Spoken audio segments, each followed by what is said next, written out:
Happy 2024. January மாத பலனு பார்க்கறதுக்கு முன்னாடி அந்த மாதத்தினுடைய சுப நிகழ்ச்சிகளை பற்றி பார்க்கலாம். ஜான்வரி 1 பஞ்சமி. அதே மாதிரி ஜான்வரி மாதம் 3 பஞ்சமி வருது.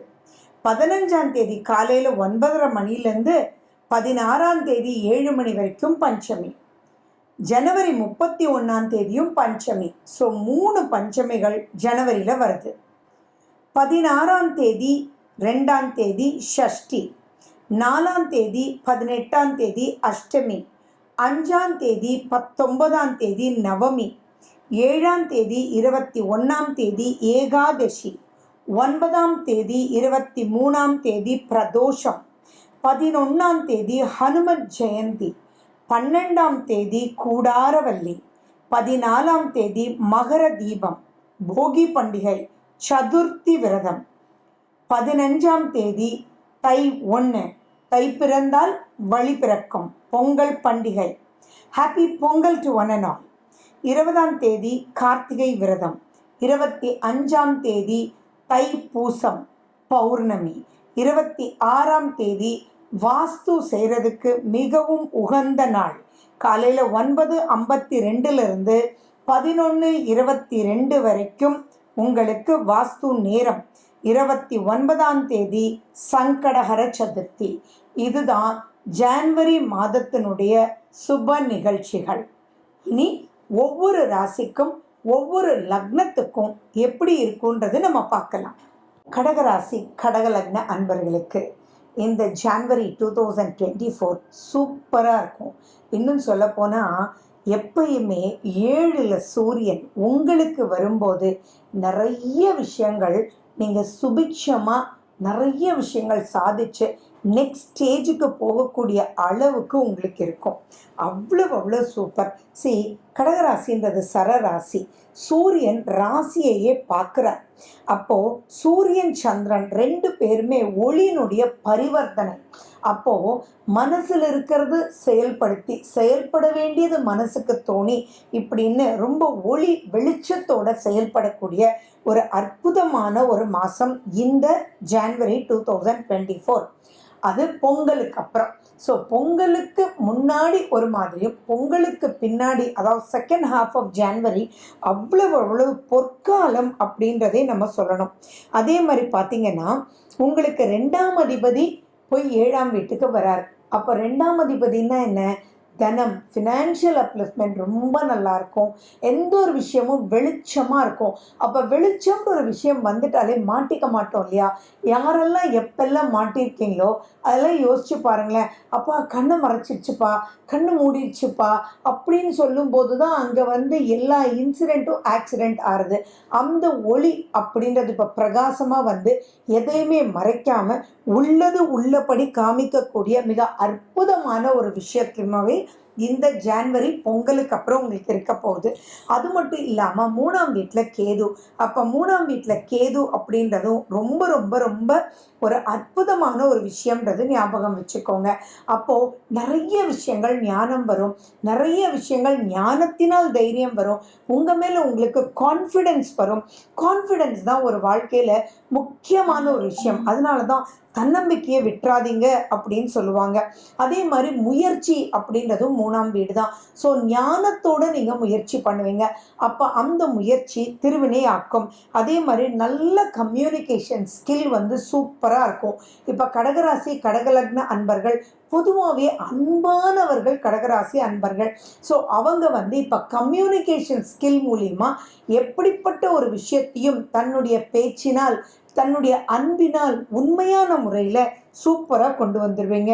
ஸோ அப்போ உங்களுடைய வாழ்க்கை தரம் உயரும். உங்கள் குடும்பத்திலேயே உங்களை ரொம்ப அற்புதமாக பார்ப்பாங்க.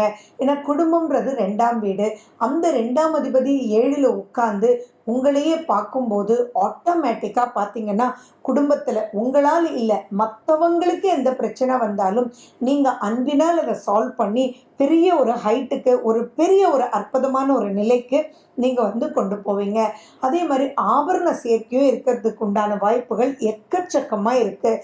அண்ட் 4ஆம் வீட்டினுடைய அதிபதி அப்படின்னு சொல்லும்போது சுக்கிரன். அந்த சுக்கிரன் 5ஆம் வீட்டில் போய் உட்கார்ந்துட்டு இருக்காரு. அந்த சுக்கிரன் இருக்கக்கூடிய வீடு வந்து செவ்வாய். அந்த செவ்வாய் அப்படின்ற இடம் வந்து குருனுடைய சேர்ந்து உங்களுக்கு ரொம்ப அற்புதமான ஒரு அப்லிஃப்ட்மெண்ட். குருவும் செவ்வாயும் சேர்ந்து குருமங்கள யோகத்தோட தான் வந்து இருக்கு. அந்த செவ்வாய் வக்ரம் பெற்றிருந்தாலும் அந்த 2ஆம் அதிபதி சூரியனும் அங்கே உட்கார்ந்து இருக்கிறதுனால ஸோ இதெல்லாம் இப்படி எப்படின்னு சுற்றி எப்படி வந்தாலுமே பார்த்தீங்கன்னா நிறைய வெற்றி நிச்சயம், நிறைய சாதிப்பீங்க.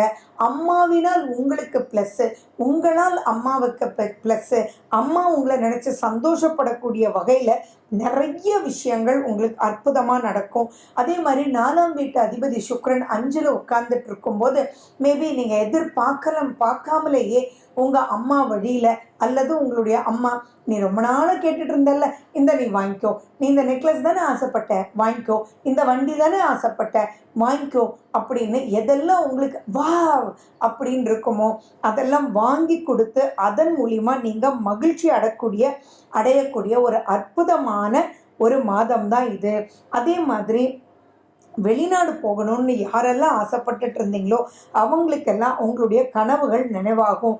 இன்னொரு முக்கியமான விஷயம் என்னென்னா, வசூலே ஆகலைப்பா, கொடுத்துட்டே இருக்கோம்ப்பா, ஆனால் எப்போ போனாலும் வந்து வசூல் கொடுக்கவே மாட்டேன்றான் அப்படின்னு யாரெல்லாம் கடகராசி கடகலக்ன அன்பர்கள் ஒரு பிரச்சனையை சந்திச்சுட்டு இருக்கீங்களோ அவங்க எல்லாம் இந்த மாதத்தில் செகண்ட் ஹாஃபில் நீங்கள் போய் கேட்கும்போது ஆட்டோமேட்டிக்காக சார் ரொம்ப நாளாக சார் கொடுக்கணுன்னு தான் இருக்கும், ஆனால் முடியல சார், இந்தாங்க சார் அப்படின்னு சொல்லி நீங்கள் அவன் இன்ட்ரெஸ்ட்டு தான் கொடுப்பான்னு நினச்சிட்டு இருப்பீங்க. ஆனால் உங்களுக்கு முதலோடு சேர்ந்து கொடுக்கக்கூடிய ஒரு அற்புதமான ஒரு அமைப்பில் தான் இருக்குது. ஓப்பனாக சொல்லணுன்னா தெளிவு பிறக்கும்ன்றது ஞாபகம் வச்சுக்கோங்க. ஆனால் கமிட்மெண்ட் இங்கே கொஞ்சம் அதிகமாகும். கமிட்மெண்ட் ஃபேமிலிக்காக நீங்கள் பண்ணுவீங்க. அந்த ஃபேமிலிக்காக நீங்கள் பண்ணும்போது அங்கே ஒற்றுமை அதிகமாகும், உங்களோட ஒரு சந்தோஷம் ஏற்படும். இந்த மாதிரி பல நல்ல விஷயங்கள் கடகராசி கடகலக்ன அன்பர்களுக்கு இருக்குது. பட் நான் எப்பயுமே சொல்கிற மாதிரி எப்பயுமே எந்த கிரகமாக இருந்தாலும் அதுக்குரிய ப்ளஸ்ஸஸும் இருக்குது, அதுக்குரிய காஷனும் இருக்குது. ஸோ அந்த காஷன் அப்படின்றது என்ன அப்படின்னா, ஆமாம் நீங்கள் நினைக்கிறது தான், அஷ்டமத்த சனி உங்களுக்கு 8ஆம் வீட்டில் சனி பகவான் இருக்கார். ஸோ கண்டிப்பாக அந்த வாகனம், ஃபார் எக்ஸாம்பிள் வண்டி வாகனத்தில் விளையாட்டுகள் வேண்டாம். புது வண்டி இப்போ வாங்கி கொடுத்தாலும் அதில் கொஞ்சம் நார்மலாக கேர்ஃபுல்லாக போங்க, ஹெல்மெட் போட்டுக்கோங்க, ரொம்ப பொறுமையாக நீங்கள் போகணுன்றது மைண்டில் வச்சுக்கோங்க. கொஞ்சம் லேட்டாகும் ரிசல்ட் கிடைக்கிறதுக்கு, பட் எல்லா விஷயத்தையும் உங்களுக்கு ரிசல்ட் சூப்பராக இருக்கும். இந்த கணவன் மனைவின்னு வரும்போது மட்டும் இந்த 7ஆம் வீட்டில் சூரியன் இருந்ததுன்னா கொஞ்சம் அந்யோன்யம் குறையும். அந்த இடத்துல கொஞ்சம் ஜாக்கிரதையாக இருங்க. எதில் வேணாலும் நீங்கள் வந்து கமிட்டடாக இருங்க. ஆனால் கணவன் மனைவின்னு வரும்போது உங்களுடைய ஒர்க் ப்ரெஷர் அந்த கமிட்மெண்ட்டை கொண்டு வந்து இங்கே கொட்டி நீங்கள் சிக்கிடக்கூடாது. ஸோ ஹஸ்பண்ட் அண்ட் ஒய்ஃப்குள்ளே இந்த 7ல் சூரியன் இருந்தாலே என்னமோ தெரியல, ஆட்டோமேட்டிக்காக ரொம்ப நல்லவங்களாக இருப்பாங்க, ரொம்ப பாசத்தின் அதிபதியாக இருப்பாங்க. ஆனால் அந்த இடத்துல ஏதோ ஒரு வெடுக்கென்ற ஒரு சமாச்சாரம் வரக்கூடிய வாய்ப்புகளும், அதனால் உங்களுடைய உறவில் கொஞ்சம் சிக்கல் வரக்கூடிய வாய்ப்புகளும் இருக்குது. ஸோ அதனால் இந்த அஷ்டமத்த சனினாலையும் 9ஆம் வீட்டில் ராகுனாலையும் இந்த திருமணம் ஹஸ்பண்ட் அண்ட் ஒய்ஃப் அப்படின்ற விஷயத்தையும் கொஞ்சம் எச்சரிக்கை தேவை. அதே மாதிரி ரொம்ப நாள், அதாவது 10 வருஷம் ஆச்சு, 15 வருஷம் ஆச்சு, 30 வருஷம் ஆச்சு அப்படின்னு இருக்கும்போது கூட இப்போ வந்து ஏதோ ஒரு கசப்பையே மெதுவாக பேசலாம்ல அப்படின்னு வந்து ஹஸ்பண்ட் ஒய்ஃப்னா ஹஸ்பண்ட் சொல்லுவாங்க. ஆமாம், நீங்கள் கொஞ்சம் மெதுவாக தான் பேசணும், அவங்களுக்கு புரிகிற மாதிரி தான் பேசணும், வெடுக்கின்ற வார்த்தைகள் உங்களுக்கு ஆகாது. எங்கேயோ பார்த்துட்டு பதில் சொல்லாதீங்க கடகராசி கடகலக்ன அன்பர்களே. அவங்க முகத்தை பார்த்து அந்த முகத்தை புரிஞ்சுக்கிட்டு அவங்களுடைய ஏக்கத்துக்கு ஏற்ற மாதிரி நீங்கள் வந்து பதில் சொல்லுங்கள். இந்த ஒரு விஷயம் மட்டும் கொஞ்சம் கடைப்பிடிச்சிட்டிங்கன்னா போகிறோம், மற்றது எல்லாமே ரொம்ப நல்லா இருக்கு. 9ல் ராகு இருக்குன்றது உண்மைதான். அந்த 9 அப்படின்றது தந்தை வழி. ஸோ அந்த வழியிலையும் கொஞ்சம் ஜாக்கிரதையாக இருந்துக்கோங்க. மேலும் பார்த்தீங்கன்னா 8ல் சனி கவனம். அந்த கவனம் அப்படின்றதுக்கு கொஞ்சம் எக்ஸசைஸ் பண்ணுறது ரொம்ப சிறப்பு.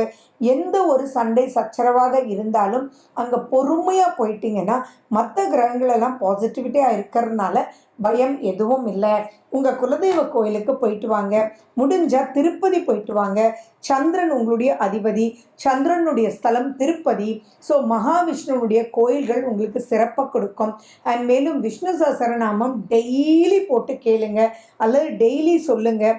இது மிக மிக பெரிய அற்புதமான வழிக்கு கொண்டு போயிடும். ஸோ சில விஷயங்கள் தான் காஷன்ற ஒரு லிஸ்ட்குள்ளே இருக்குது, பல விஷயங்கள் ரொம்ப சூப்பராக இருக்குது. ஸோ உங்களுடைய ஃபினான்ஷியல் ஸ்டேட்டஸ் நல்லா இருக்குது, சொல்லிகிட்டே போகலாம் நல்லா இருக்குன்ற விஷயங்கள். காஷன்றது மட்டும் பார்த்துக்கிட்டு அந்த இடத்துல மட்டும் நிதானத்தை கடைப்பிடிச்சிங்கன்னா இந்த ஜனவரி மாதம் அவ்வளோ விஷயங்கள் உங்களுக்கு சூப்பராக இருக்கும். ஓகே, மேலும் விவரங்களுக்கு ஃபோன் நம்பர் 9842266555.